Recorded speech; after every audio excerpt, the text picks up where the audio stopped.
నమస్తే, నేను మీ హరిత. మానవ సేవే మాధవ సేవ అంటూ సర్వమానవ సేవా సొసైటీని ప్రారంభించి ఎంతో మంది పిల్లలకు ఉజ్వల భవిష్యత్తునిచ్చారు. ఎంతో మంది నిరుపేదల్ని, నిరుపేద వృద్ధులను ఆదుకుంటున్నారు. ఆయనే ఎస్ నంబి వరదరాజన్.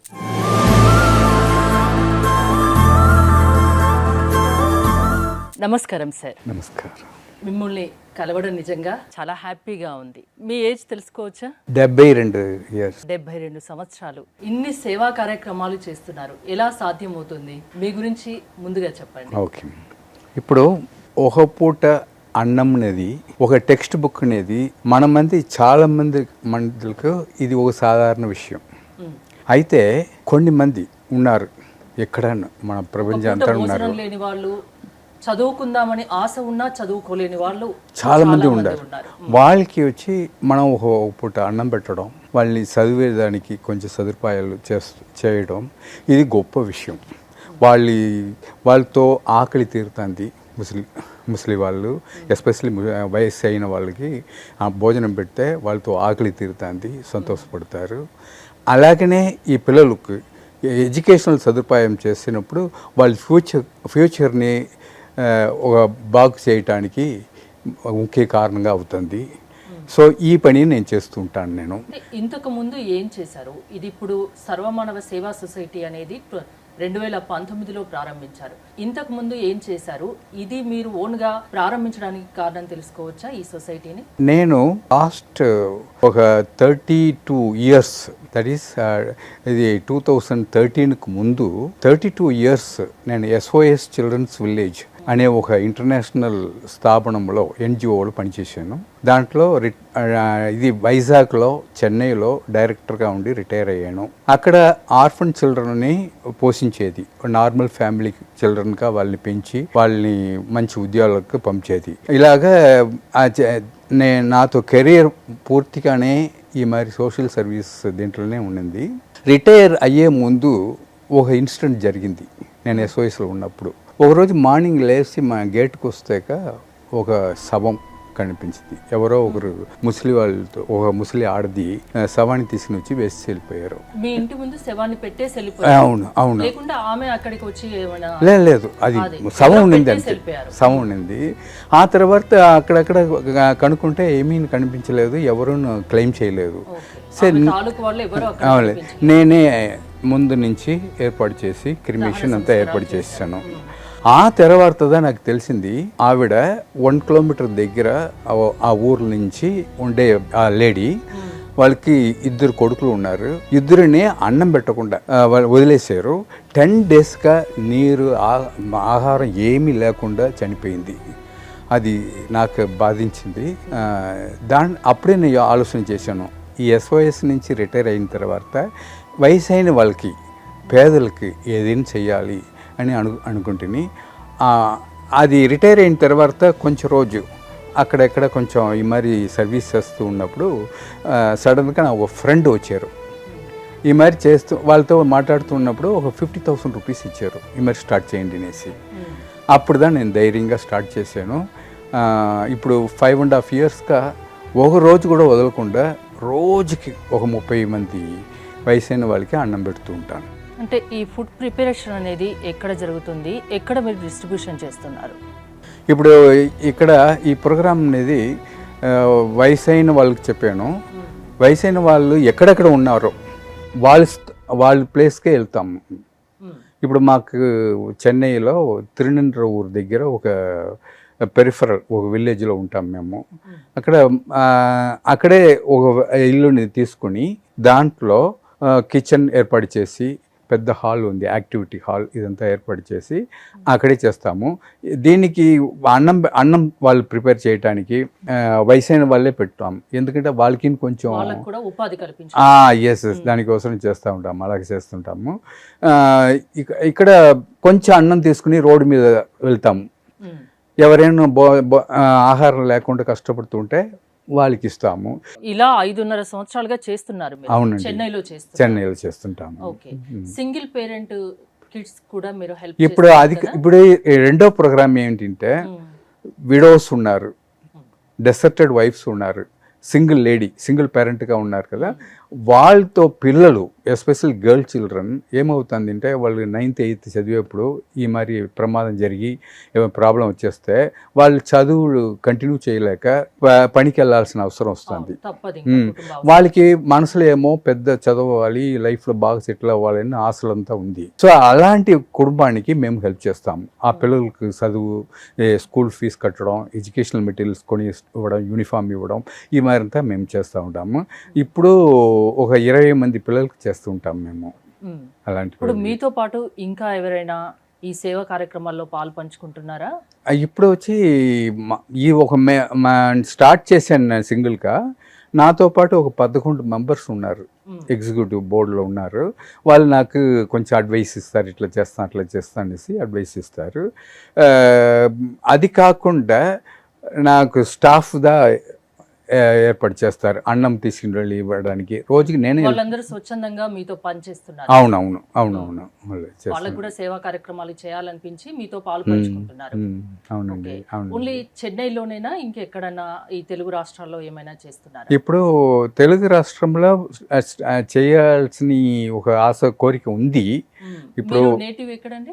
నేటివ్ వచ్చి నాకు చెన్నైయే. అయితే నాకు వైజాగ్లో నేను ఒక 17 years అక్కడ ఉంటుంది. హైదరాబాద్ కూడా ఎస్వై స్టార్ట్ చేసాము. అప్పుడు కూడా నేను ఇక్కడ వచ్చి నేను చేసేవాడు. సో నాకు ఈ ఆంధ్రప్రదేశ్ లేదా తెలంగాణ అన్నీ నాకు కొంచెం పరిచయమే. సో అవసరమైతే ఇక్కడ కూడా ఒక సెంటర్ స్టార్ట్ చేసి ఇక్కడ వయసైన వాళ్ళకి అన్నం ఇచ్చే చెన్నైతో పాటు తెలుగు రాష్ట్రాల్లో కూడా చేయాలనుకుంటున్నాం.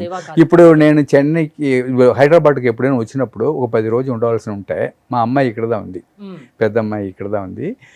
ఇక్కడ వచ్చేప్పుడు వదలను నేను. అటు సైడ్ మల్కాజ్గిరి ఆ ఏరియాలో ఒక చోట్ల వచ్చి ర్యాట్ పిక్కర్స్ ఉన్నారు రైల్వే ట్రాక్ దగ్గర. అక్కడికి వెళ్ళి ఒక 40 భోజనం మరి నేను ఎక్కడికి వెళ్ళినా కొన్ని రోజులు ఎవరికి ఫుడ్ లేదో వాళ్ళని గుర్తించి వాళ్ళకి ఫుడ్ ఇస్తుంటాను. గ్రేట్ అండి అసలు.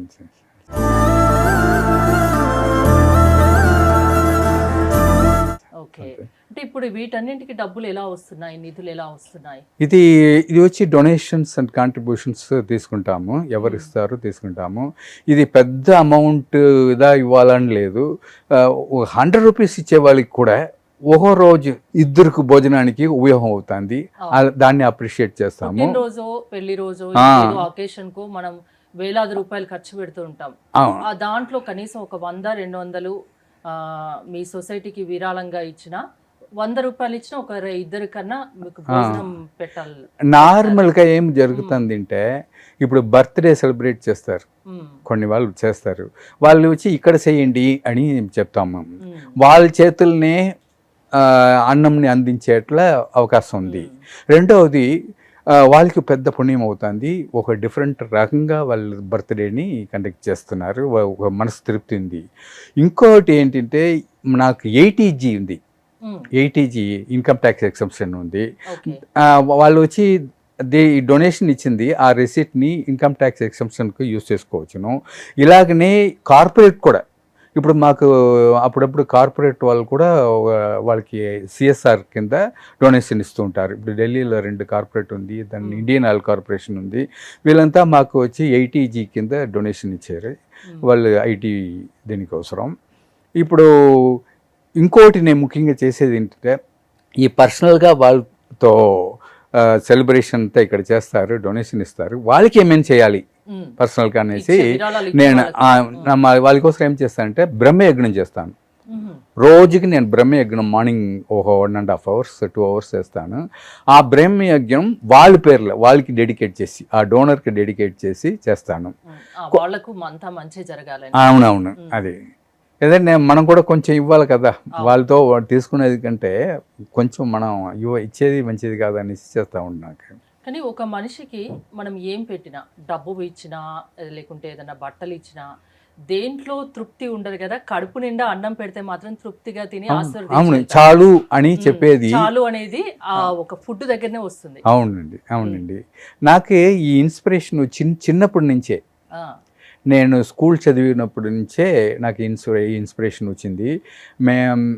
మాకు తోట ఉండేది, కొబ్బరి తోటములు ఉండేది. మా పేరెంట్స్ ఏం చేశారు, 2 ట్రీ నీకు అని ఇచ్చేసేవాళ్ళు.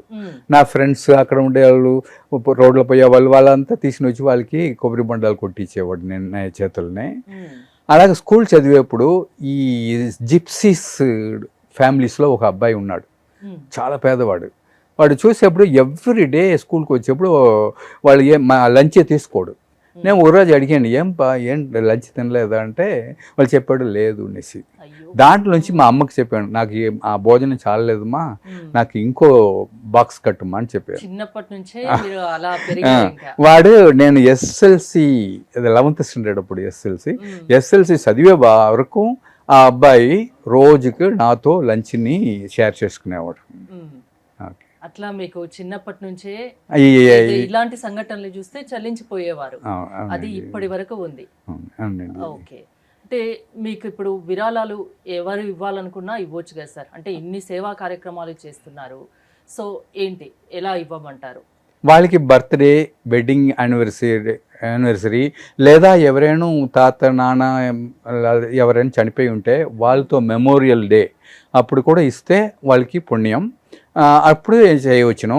ఇప్పుడు మేము ఒకరోజు భోజనానికి 30 మందికి 3,000 రూపాయలు తీసుకుంటాం, 3,000 రూపీస్. కొంతమంది 5,000 రూపీస్ కూడా ఇస్తారు, వాళ్ళ ఇష్టమే. కొంతమంది ఏమో 1,000 రూపీస్ కూడా ఇస్తారు, అంతదా ఉంది అనేసి.